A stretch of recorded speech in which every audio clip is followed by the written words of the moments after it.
Namaste and welcome everyone for today's webinar on why integral yoga matters in the 21st century. I'm Ankur Patel, your host, joining from Los Angeles. Please let us know where you're zooming in from. We have our wonderful faculty panelists, Srimati Radhe Phao and Dr. Vladimir Yatsenko joining from South Carolina. I'll give them an introduction shortly. Dilip G from Maryland, thank you for joining. Dave from Miami Beach. Chad from Missouri, it is my pleasure to host these webinars. Ravi Khanna from Ohio, Justin from Krakow, Poland. Glad to have you on. Sri Rajji from Bangalore. Awesome. All right, let us get started with today's webinar on why integral yoga matters in the 21st century. And you feel it. We know what's going on. There is so much change going on in the world around the globe. There's uncertainty that is scary. And I think we are feeling that there is an imperative for humanity as a whole, all of us, to undertake a fundamental transformation. I feel it. I think it's in the air. I think a lot of people are talking about it. And in today's webinar, we're going to dig into what that transformation could look like. And rooted in the teachings of Sri Aurobindo, integral yoga is a comprehensive, disciplined path toward the realization of our highest destiny, the complete spiritual transformation of earth life, leading to a state fully expressive of the spirit in the material world. So in this session, featuring Radheji and Vladimirji, we'll clarify kind of the foundational tenets of integral yoga and presenting it as a systematic approach to life that demands and drives transformation in every aspect of the being. We're going to emphasize that humanity, governed by the limitations of the rational mind, is actually just a transitional phase whose outcome is dependent on our conscious participation in evolution. It's pretty heavy stuff. This is going to be a great webinar. Thank you, everyone, for joining. Ramanji from Orlando, Florida, Radha Ellen Katz from Los Angeles. Glad to have you on for today's webinar. Let me now introduce our faculty, our guest speakers, just briefly. Radhaji is the executive director of La Grace Sri Aurobindo Integral Life Center and now a visiting faculty at HUA. And she integrates her Harvard-trained financial expertise with Ayurveda, integral yoga, and Sri Aurobindo's teachings to foster a holistic education and transformation. And then we also have Dr. Vladimir Yatsenko. He's got a PhD in Indian philosophy, is a Sanskrit scholar, he's an educator, also a visiting faculty in our community education division, and he specializes in Vedic studies, also integral yoga psychology, Indian philosophical traditions inspired by Sri Aurobindo and the mother. And so with that, let us get started with today's webinar. I got a little poll up. You can put your questions in the Q&A section as they come up, and we'll get to them. But I'm excited and happy to get this conversation started on the transformation that we need to undergo as a species and how Sri Aurobindo and this integral yoga can help us get there. So with that, let me hand it over to you to get us started. Great, thank you. Thank you so much for that wonderful introduction, NHG. And just good morning to you, and good morning and good evening to everyone that's on this call. And before we get started, just on behalf of the LaGrasse Center, Vladimir and I would very much like to express our gratitude to Hindu University of America for providing this platform today. And it's truly an honor to share about integral yoga with the community that has such a deep respect for India's Vedic and Vedantic wisdom. Of course, we also would like to thank each of you for joining us at such a busy time of the year. I know it's always filled with holiday celebrations and gatherings and travel, so we appreciate and thank you for taking the time to be with us here today. So as Ankurji mentioned, today we'll be exploring why integral yoga feels so relevant to the 21st century, and not so much as a rigid dogma, but as he mentioned, a systematic way to approach the transformation of our everyday lives. And the challenges that we see around us, as he pointed out, it's in our industries, our societies, our environment. It's not random. It's not random chaotic events. In fact, according to Sri Aurobindo and the Mother and Integral Yoga, these are the very symptoms of a world that's in an immense transition. In fact, the Mother noted, quote, when a new era is born, the confusion between all the more intense becomes all the more intense and dark at the time the light is about to dawn. So what I'd like to do today is go ahead and turn the floor over to Vladimir, who will discuss the core aim of Integral Yoga and share why its vision is particularly essential for the world we live in today. And then I'll say a few words about the unique features of Integral Yoga before we open it to Q&A. So with that, Vladimir, I turn it over to you. Thank you, Radha. Thank you, Ankur. This is really a privilege to speak on this profound topic to the members of Hindu University of America. And the importance of integral yoga in 21st century, which is kind of interesting topic, why in the 21st century, yes? Is because it is futuristic. It's open to the future. It's not open so much to the past. It wants to deconstruct all the spiritual values in the past and bring them forward as those elements which are needed for manifestation in the future.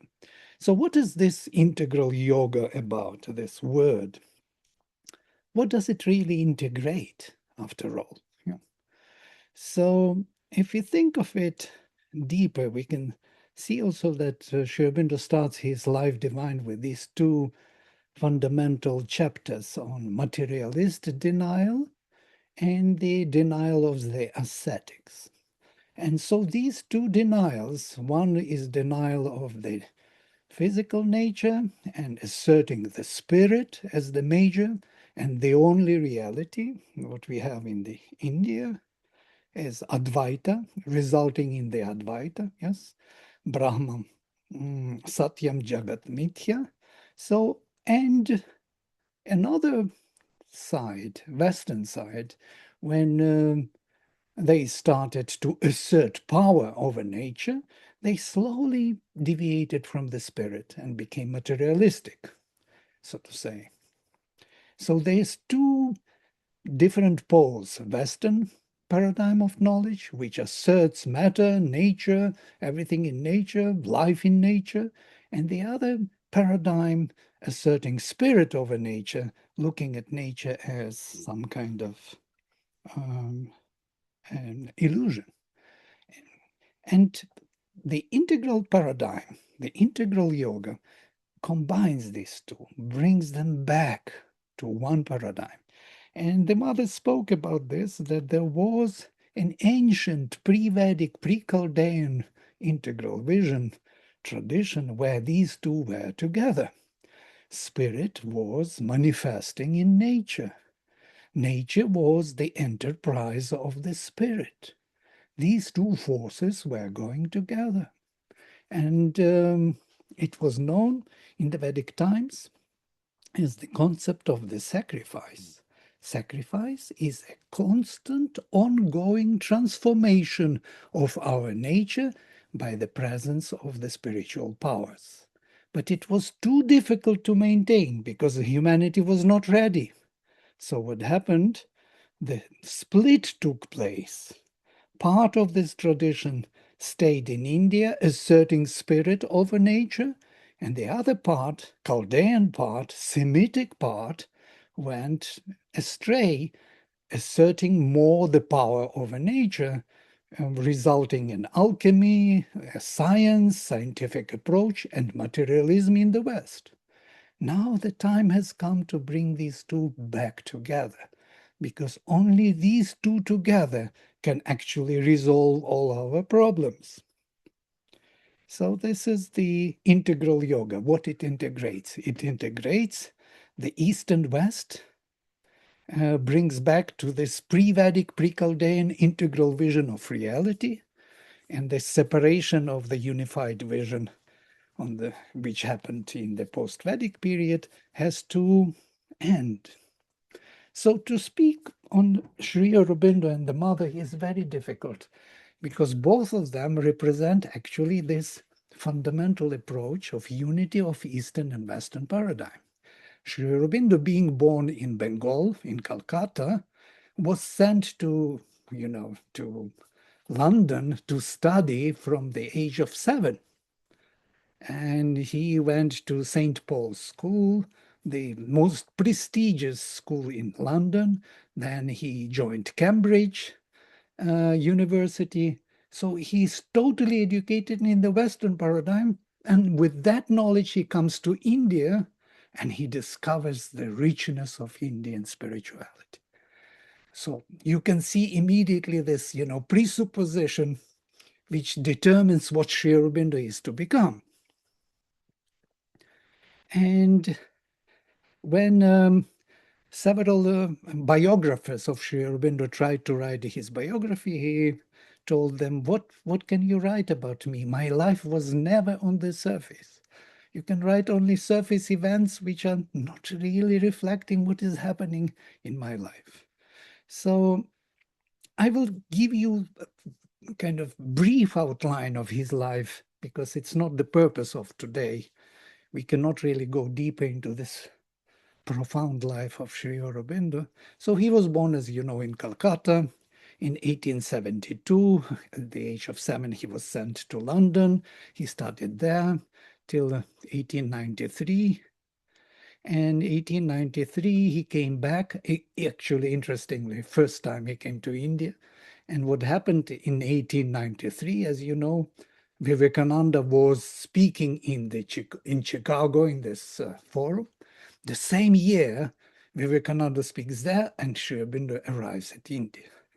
And at his arrival, he felt the first fundamental experience, the descent of peace. He said it was so pervasive, so fundamental when he stepped on the soil of India in Mumbai. And from 1893 to 1906, he was the professor and vice principal at Baroda College, that Baroda University famous. Actually, I'm graduated from that Baroda University, from the very department where he was the principal, and he had the room upstairs. I visited that room many times to meditate, where Sri Aurobindo was sitting. Nothing much changed from that time till the new times in Baroda.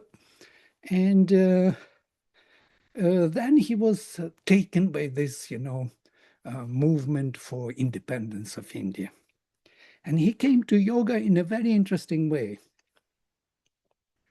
He had an experience. He saw, actually, he was agnostic. He didn't believe in the divine. And when he saw what yoga power of yoga can do, and because his brother was sick, had malaria and very high fever, and so they invited one sadhu to come to cure him. So sadhu came and gave mantra onto the water, crossed the water, and gave him to drink, and within few minutes he was cured. His brother was cured. He saw that power and he thought, I need this power to liberate my country. So he spoke to the Lord. He said, if you are there, I'm not sure, but if you are, you know what is in my heart, he said.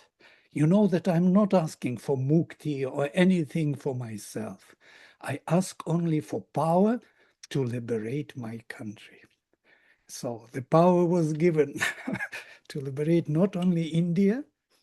As you know, that 15th of August is Sri Aurobindo's birthday, and the 15th of August is the Independence Day of India. That power was granted, but he received the power to liberate all of humanity.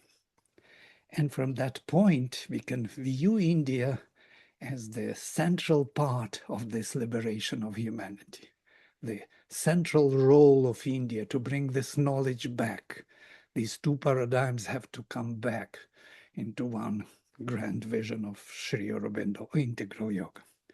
So he had profound spiritual experiences afterwards. He met with Vishnu Bhaskar Lele in January 1908. And that yogi, that Maharashtrian yogi, taught him meditation. And he told him to sit down and to overview thoughts which are coming to his mind, not to interfere, not to follow them, just view them how they are passing by. And then, when he trained himself in this way for 3 days, he could cast them away before they could enter into his mental space. And the silence descended upon him. He got the realization, what is known as silent Brahman or Nirvana. In 3 days, he reached nirvanic experience. He said he saw himself like in the movie with others. He was objectively somebody else from that fundamental piece. And later in May 1908, he was arrested because he continued his freedom movement, and he was preparing the bomb that was known as Alipur case, conspiracy case, and he was put into jail. I actually visited the jail in Calcutta. They have their Sri Aurobindo's picture in his cell.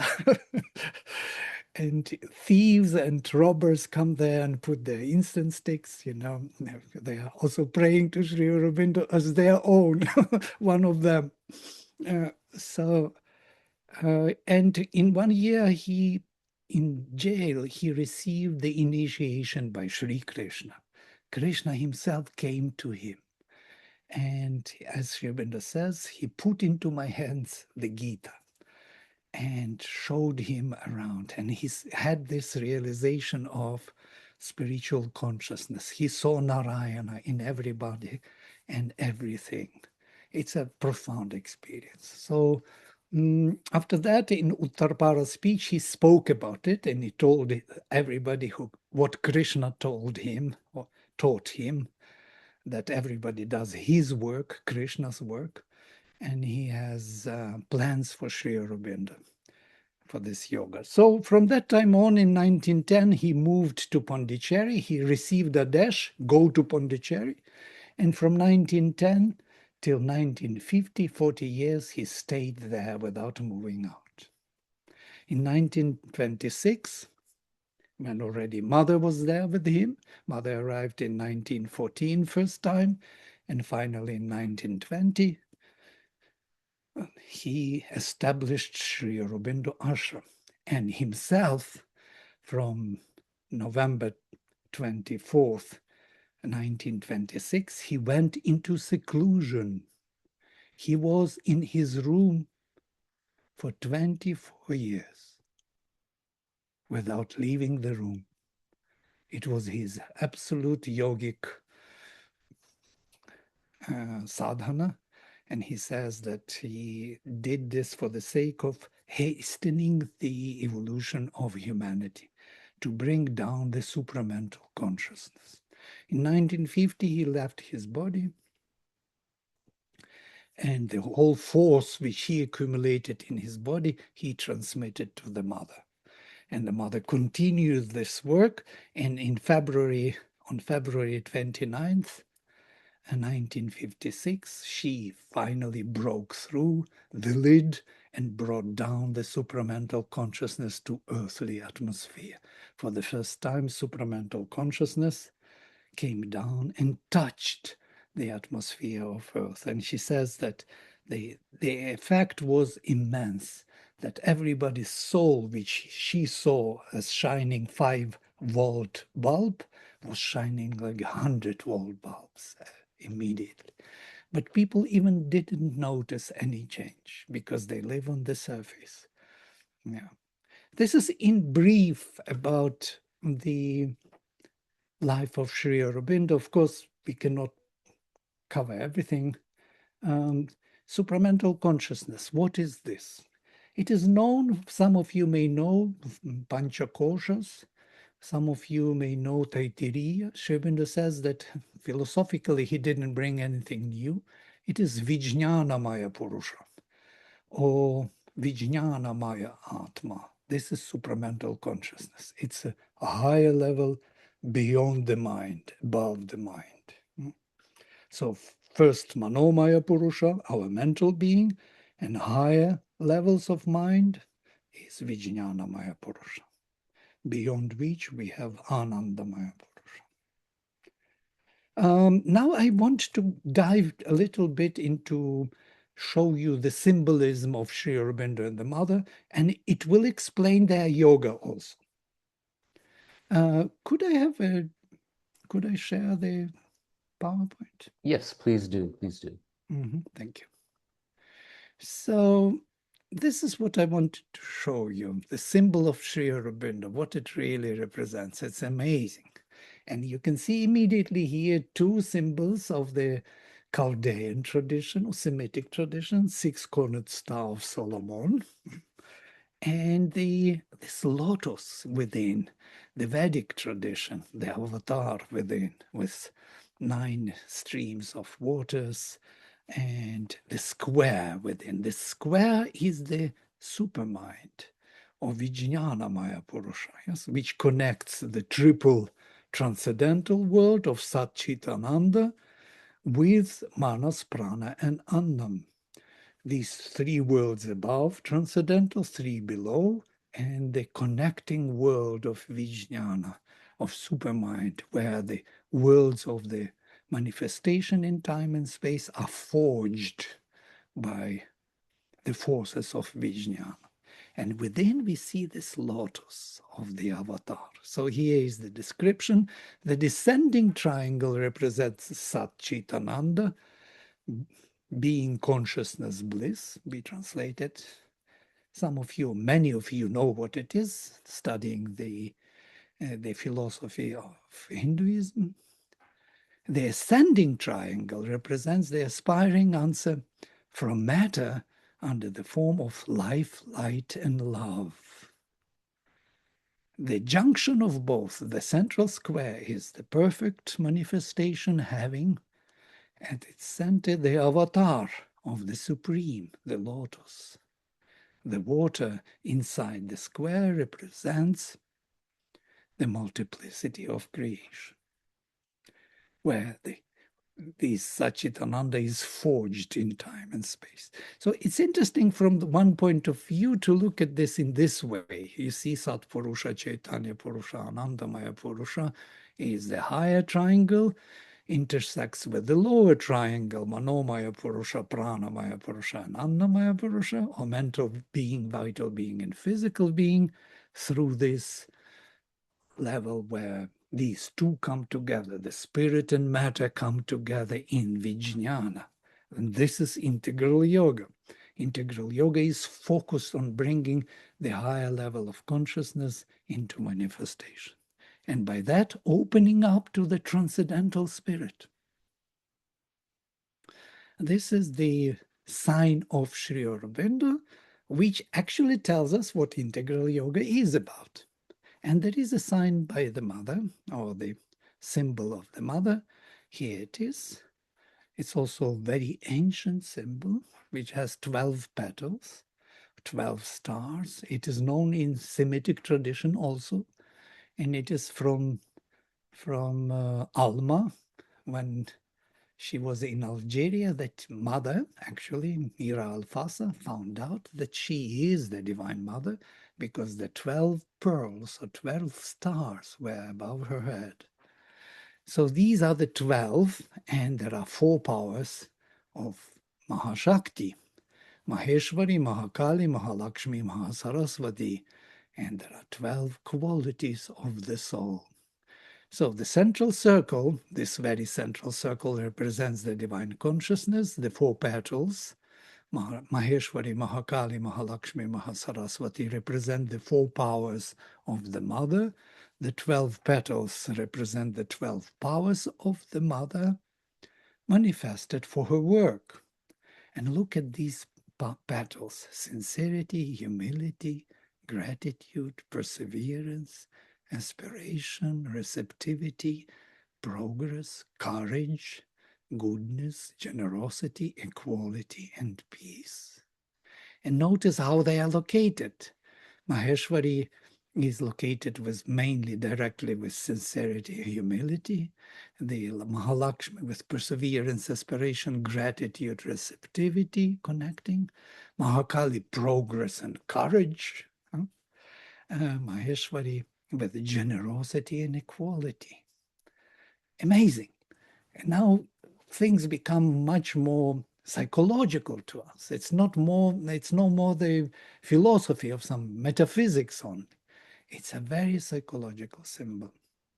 So it's just a brief overview of their symbols. And now I want to say a few words on the integral yoga. Of course, I didn't have time enough to speak on the mother. The mother actually needs to be mentioned that from her childhood, she had these very profound spiritual experiences which she could not understand what it was about. She was born in 1878 in Paris, and from her 4 years old, as she says, she had this very strange meditations. She was going to the worlds above, and then she was doing very strange things nobody could understand. She could not speak about them to others because they would not understand.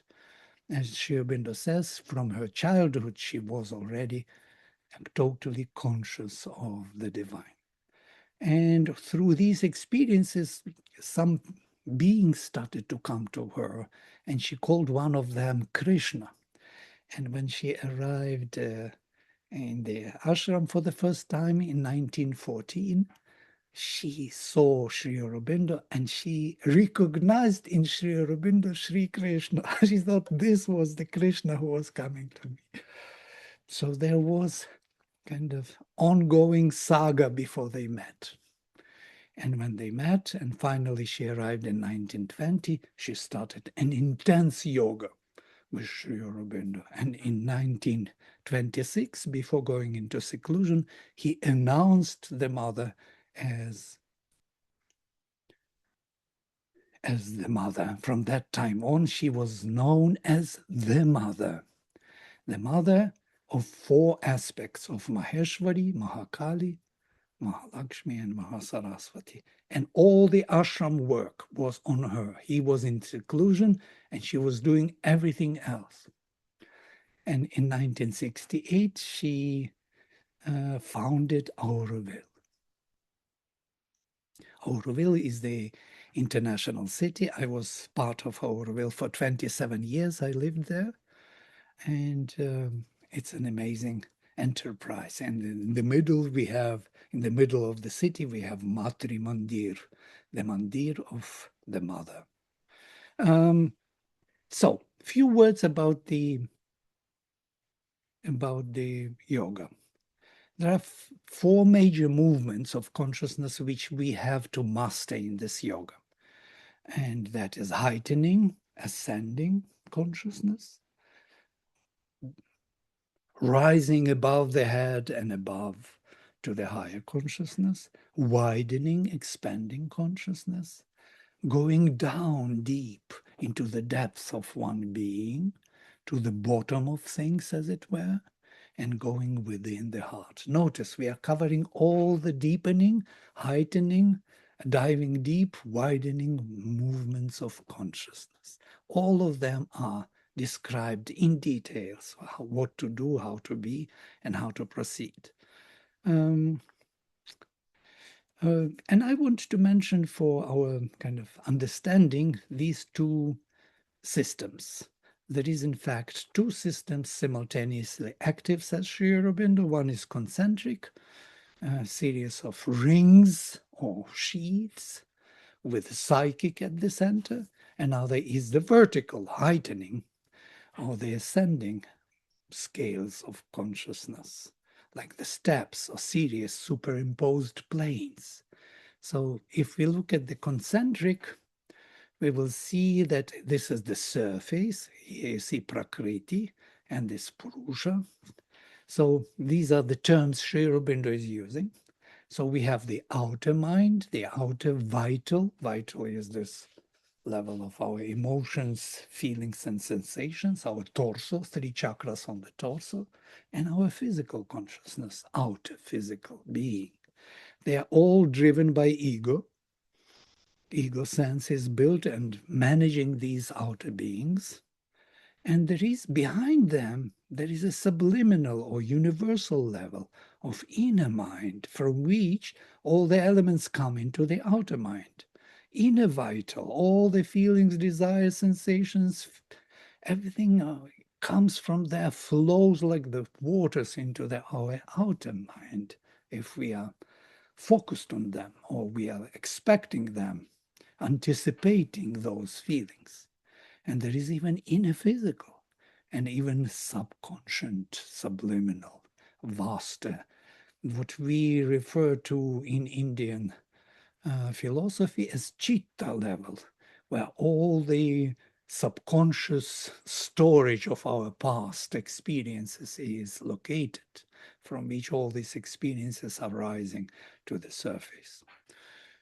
And beyond them, there is true mental, true vital, and true physical selves, referred to as Annamaya Purusha, physical self, Pranamaya Purusha, yes, the vital self, and Manomaya Purusha, mental self, mental Purusha. Beyond them, there is the psychic being, Antaryamin, or Antaratma, or Chaitya Purusha in Indian system. Above the head is Atman, Purusha, as witness, Sakshi. So above the head, Sakshi, within the heart, Antaryami, psychic, and these two are driving man, these two, Atman and psychic being, manifesting through this system, which is given here in this way. So this is the concentric. If you look at the levels of consciousness from bottom up, we will see this picture. And I'm using the picture of Huta, which was painted together with the mother. Mother gave her the description of the levels of consciousness, starting from the inconscient, dark blue, physical. Notice physical is red, like the blood, interesting color. And then we have vital, which is violet, mind, and levels of the mind till illumined mind are all blue shades. And then we jump into the intuitive mind, yellow, entering into the beyond our Sahasrara chakra. Sahasrara chakra is illumined mind, and above there are more levels. And these levels are intuitive mind, overmind, and finally supermind.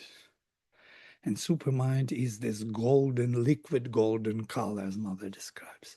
And beyond the supermind, there is the bliss, consciousness, existence, and unmanifest. And given in these beautiful colors, the bliss is that saffron color, the color of India, this kind of sannyasi color. And then the silver, liquid silver consciousness, pure white existence, Sat, and Asat is pure white even more. And beyond, there is someone. Mother called him the Supreme Self, beyond all these levels. So this you can look at it in different way, in this way also. I took this picture from the expression, from the explanation by Matthias, Dr. Matthias, of our surface consciousness. You can see on the surface we behave, then surface nature, where we are making this behavior feasible for us. Then there is inner nature, and there is true being. So these 4 levels also are described in the psychology as separative indirect knowledge, separative direct knowledge, knowledge by intimate direct contact, and knowledge by identity. You can see them all here. So this is concentric, going deep into the depth. Here I will stop. And in case you will have some questions, we can then speak about them later.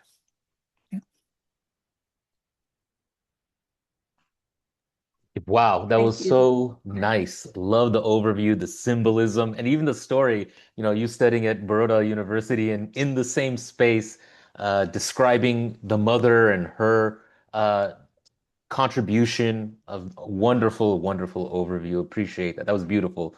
Radhiji, do you want to jump in and direct it a little bit? Absolutely. And thank you also, Vladimir, for that overview. As you all can see, that integral yoga has just tremendous breadth and at the same time, tremendous depth. And what I'd like to do is really complement this overview that Vladimir has given with some kind of practical and at the same time unique features of integral yoga. And so as I do this, you're probably going to hear a few echoes of what Vladimir has just shared. So one of the first questions from those who are new to integral yoga is oftentimes, what daily practices should I follow? And, we are really conditioned, this culture, because we love to have kind of this 10-step program, or even better, a 3-step approach. And so it's often a surprise to hear that there's actually no fixed methods or processes that must be followed in this yoga. And when I say that, it doesn't mean that there aren't methods and processes, because there are, but they're not fixed to a particular form or a particular method, not even to a particular sequence. So while methods and tools like meditation and asanas and mantras are available and certainly helpful to most of us, they're not prescribed in a fixed sequence nor in a set manner. And that surprises a lot of people. But Sri Aurobindo and the mother understood that we're distinct, individualized souls, and with our own specific combinations of evolutionary needs. And so they felt that any fixed method or any fixed process would actually deny our inherent individuality. So in an integral yoga, one is free to choose the tools that support their growth.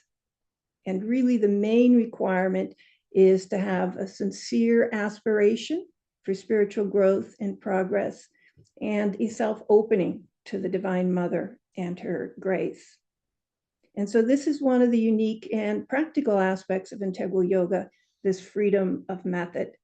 And I saw in the chat, as Vladimir was speaking, a question about, how is yoga any different from asanas or from mantras or for pranayama, and this is how yoga is considered different, at least according to Sri Aurobindo and the mother. These are tools to help us perfect our outer being. And the real approach is one of aspiration, and we're free to use any of these tools to help us.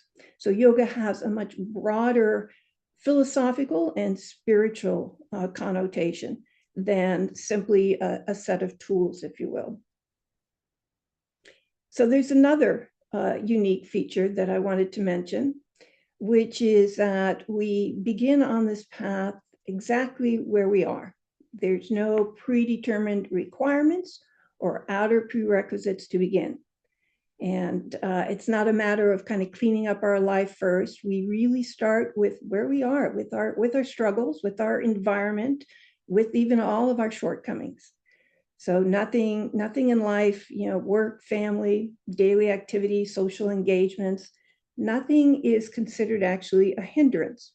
So each of these become actually the very material essence for transformation.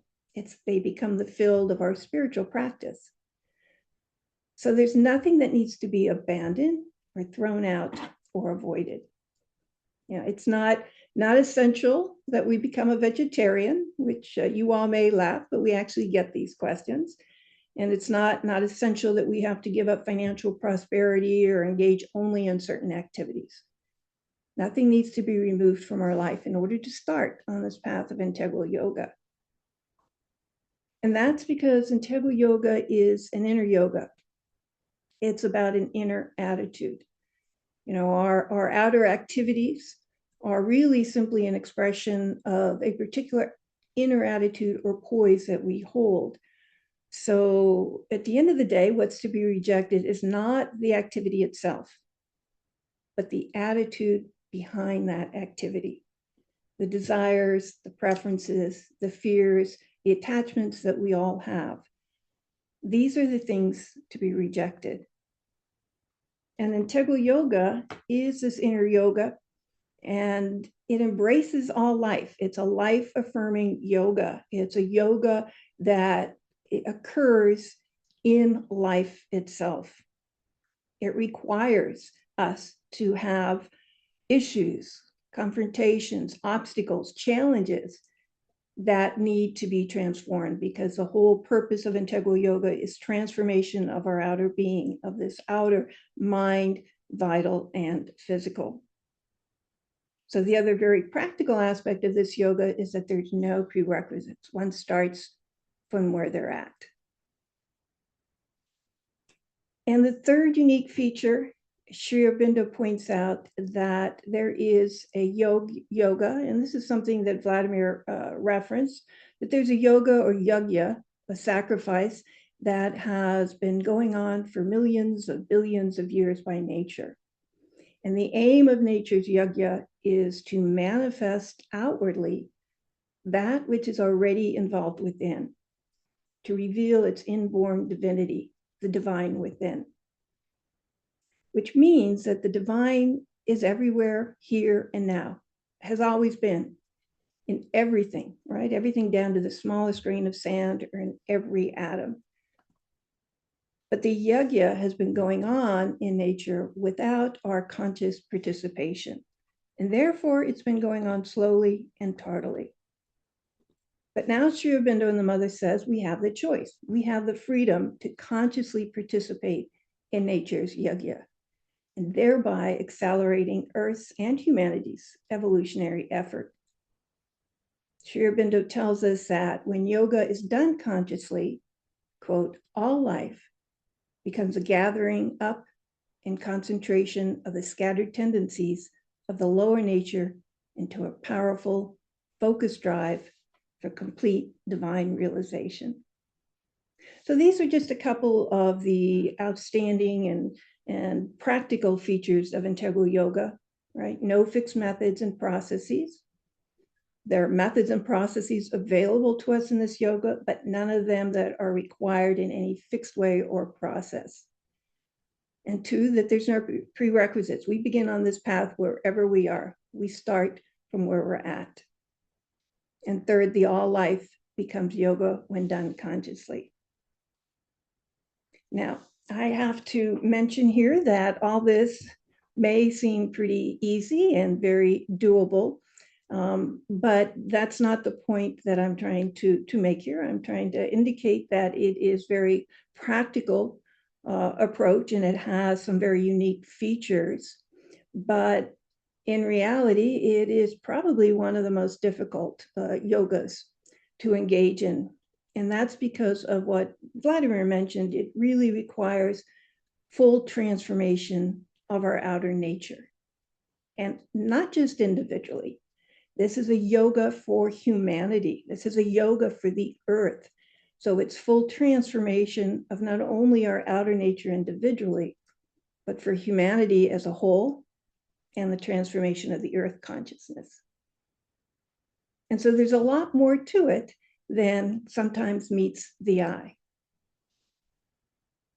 So I wanted to just come back to the theme of this talk, why integral yoga matters in the 21st century, because obviously we're living in a time of very intense global confusion. But in the light of this yoga, that confusion is actually seen as the friction that often precedes a major shift. And it's clearly a situation we're in now where the old maps and the old methods just don't seem to work as well as they used to.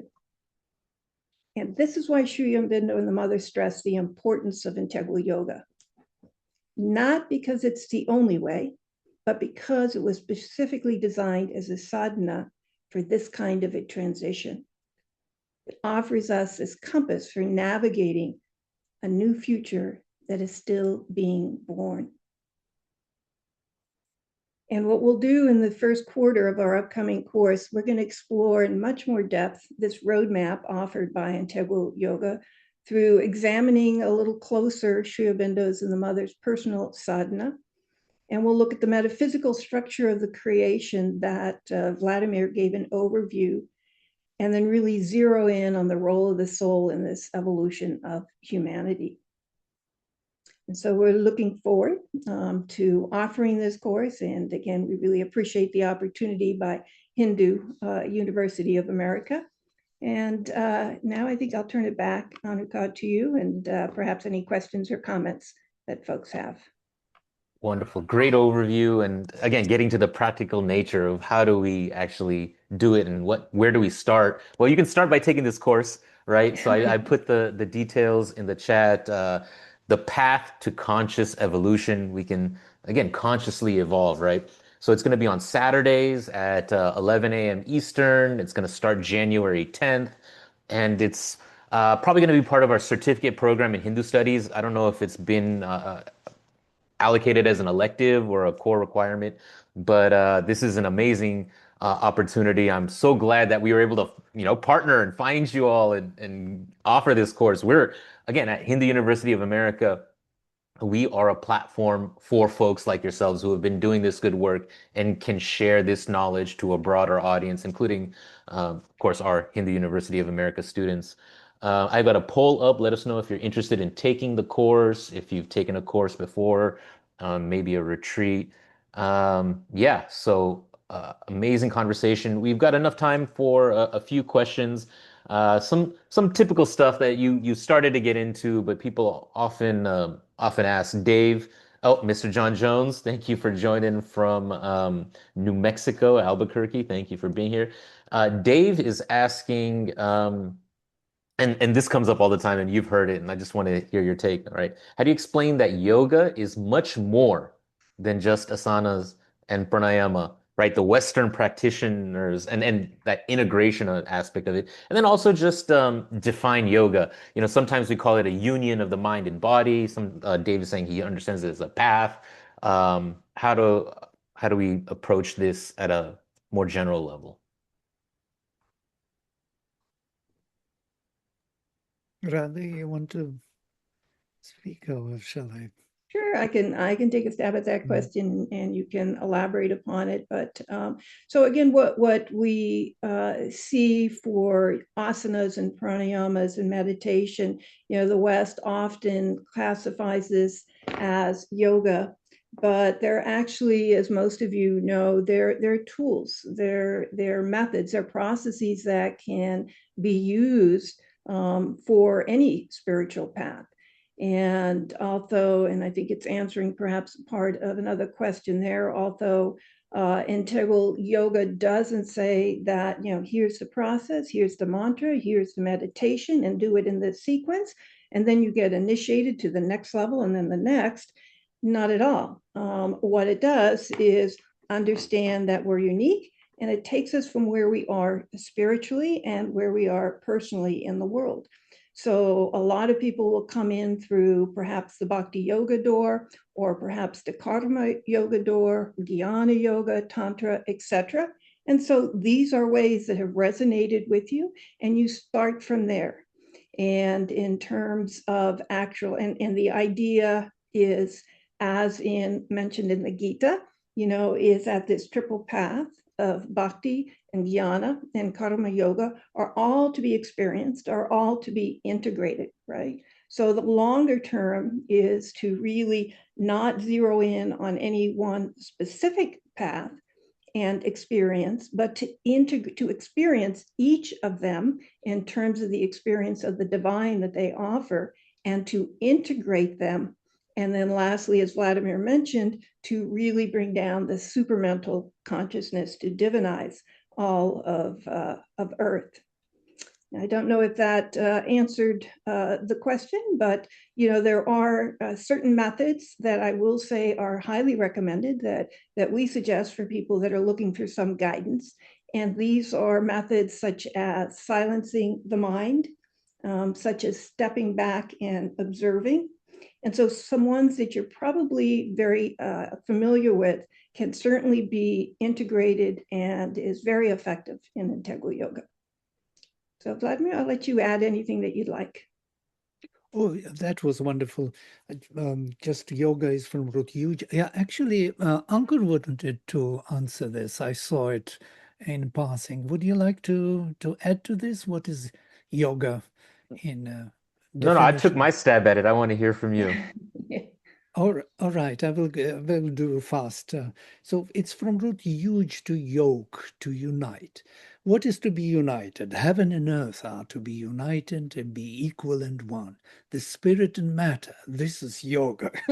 So in the Yoga Sutras, if you study Yoga Sutras, it is the only method how the knowledge by identity. So the object of knowing is becoming you, part of you. There is no more distinction between them. That is yoga. Yoga, when all the works of chitta are silenced and you can perceive freshly, as if newborn, the reality and know it by identity. So this is another kind of stab, later development, but yoga is the union of spirit and matter, nothing else. Yes, Ankur. That was great. No, yeah, I like your explanation, Dr. Vladimir. Thank you for sharing. So in the course, you both will be co-teaching, right? You'll take part of it, just like we did in this webinar. We'll Right. you present and engage and converse, and it's going to be on our HOA learning management system. Week by week, you'll get the Zoom link, any readings, assignments. If you haven't taken a course at HOA, this is the place to start, right? Every course is offering a place to start. And if you're here with us today and you enjoyed this, I think you really will enjoy this course. Just before, Radhaji, you touched on answering Shiraji's question, right? Are there steps? Where do you start? That last part of it, I just want to ask, so how does the transformation or the transition occur? Is it a flip of the switch? Is it an enduring experience? How do how does that transformation or transition happen at the individual level and maybe at the societal level? Well, it is something which you have to grow into, of course. It is not something which you acquire and have in your pocket. You experience it once, twice, thrice, and you lose it every time. And you come back to it because there is nothing better than that. So you're already hooked on it. And so you are looking for it in everything you do, think, feel, interact with others. And that grows slowly into a new perception of yourself and the world and new relations in the world. It creates new society around you. Yes? So it's not something you get and you have. It's a path. It's rather a path. As they say in the Veda, man is the ever advancing pilgrim, and there is no end to this path. You will grow into consciousness more and more, becoming more and more aware of yourself and others. So it's not something you will realize and you will have once and for all. There will be certain realizations which will be very kind of tangible or which will define what you will do next. But truly speaking, as Sri Aurobindo says, there are as many paths of yoga as there are individuals.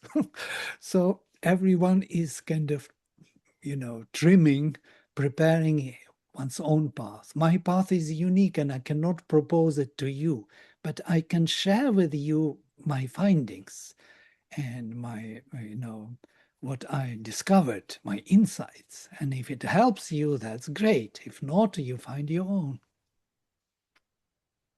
I hope it is not discouraging. No, no, that was good. That's I take encouragement from that, right? Everyone has their own path, and you're helping us realize through your own experience and sharing. Let me just take a second. I was just looking at the LaGrasse Center. Is that how you say it? Yes, Yes. LaGrasse. This is pretty amazing. I didn't, know beforehand. but this is your nonprofit that you're leading in South Carolina. Um, you have a international conference coming. There's a call for papers. We'll share this in our newsletter also, if that's okay. Get some more people to engage and participate from the Hindu University side. And then, you're doing so much amazing work. Maybe you could just take a minute to talk about what you're doing there, and maybe if you can envision how we continue to grow our partnership between HUA and the LaGrasse Center. Put you on Sure. So a little I'll bit, but start yes. with a couple of the standard programs and events that we offer, and then really ask Vladimir, who is leading some research groups and some study groups and evening readings to pitch in. But I'll just start with what we have been doing. And when I say we, I want to make sure that I recognize and honor and give gratitude to the Rama family. H.P. Rama and his extended family are really they are the benefactors of this retreat center. They are holding the vision and the space for the building and creation of a full retreat center that should be open in about 18 months. What you saw there at the beginning of or the top part of the website is an estate home that we're operating out of currently on about a 300-acre property here. But there will be a full retreat center with lodging and dining and gardens and fountains, yoga, meditation, residential units, etc. On behalf of the Rama family that are funding this and holding that vision in about 16 to 18 months. And in the meantime, most of our programs, which you'll see, is online, with the exception of an annual retreat, 4-day Sri Aurobindo Integral Yoga retreat that's done only on site. It's done here in Greenville. Again, it's 4 days. We have been doing this for the last 15 years. And we've got maybe 100, 120 people from the US and even people that join us from India and Europe to come to this. So you'll see on that front page this retreat that happens every July.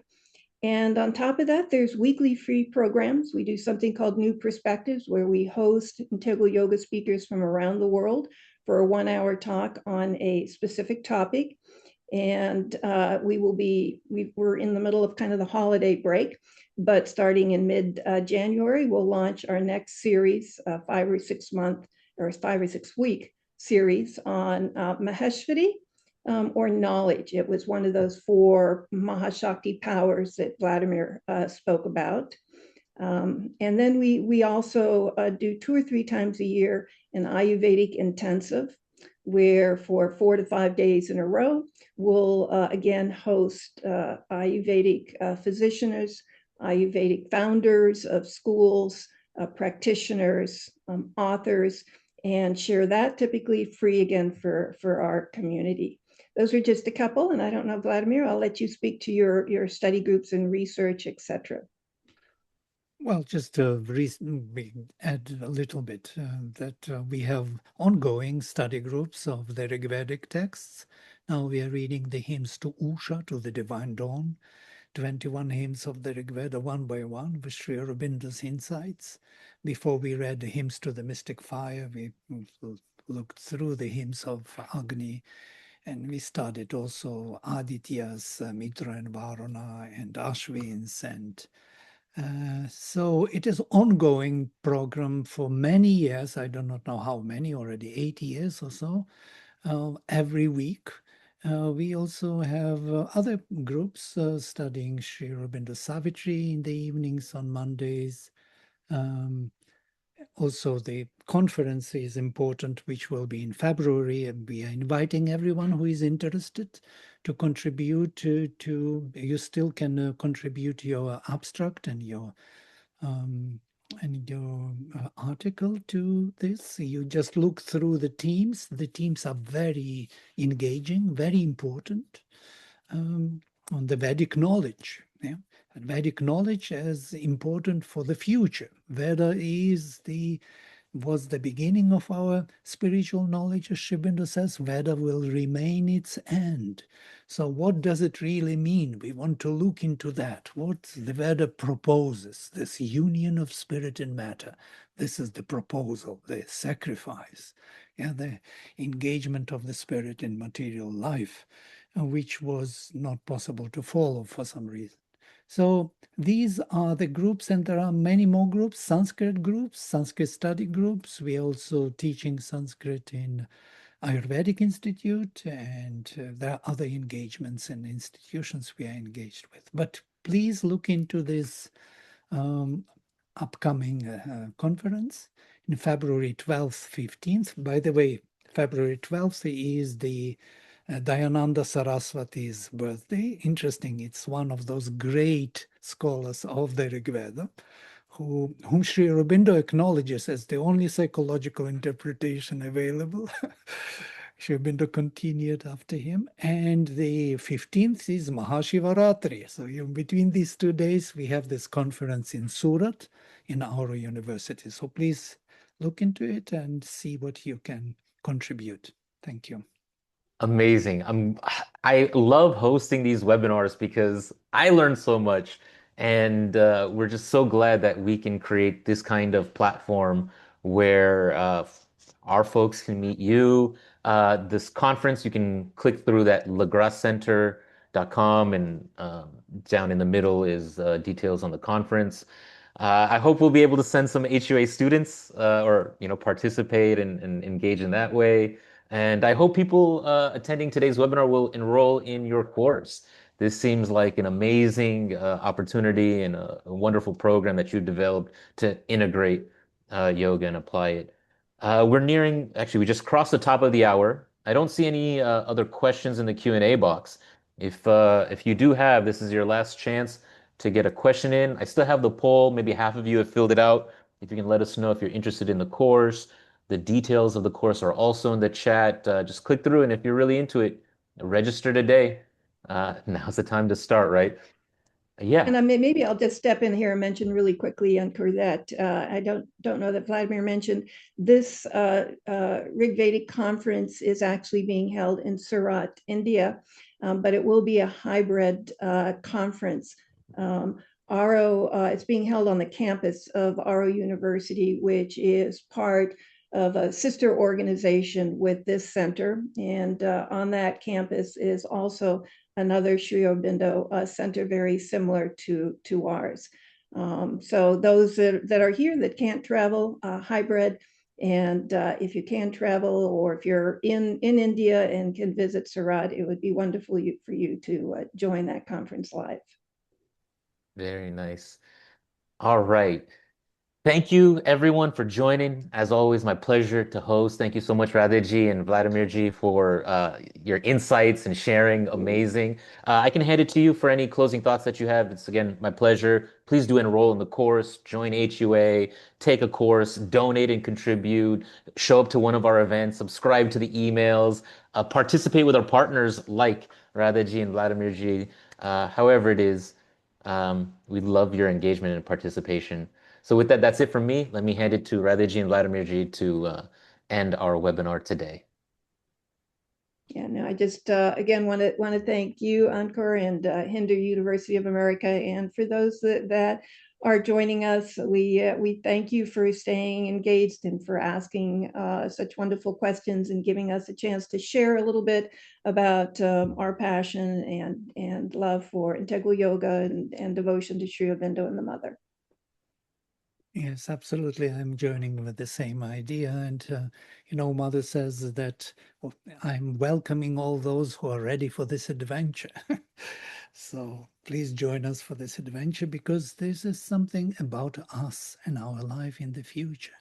It is something how we can contribute and live truly, because only with this progress we truly live. If we live only fixed onto our own small selves, it is a painful and really not really worth living life. But if we live for the higher ideal, for the manifestation of the divine in matter, in nature, in life, this is a great opportunity. So welcome all. Great. Thank you, everyone. Namaste. Enjoy the rest of your Namaste. weekend. Thank you.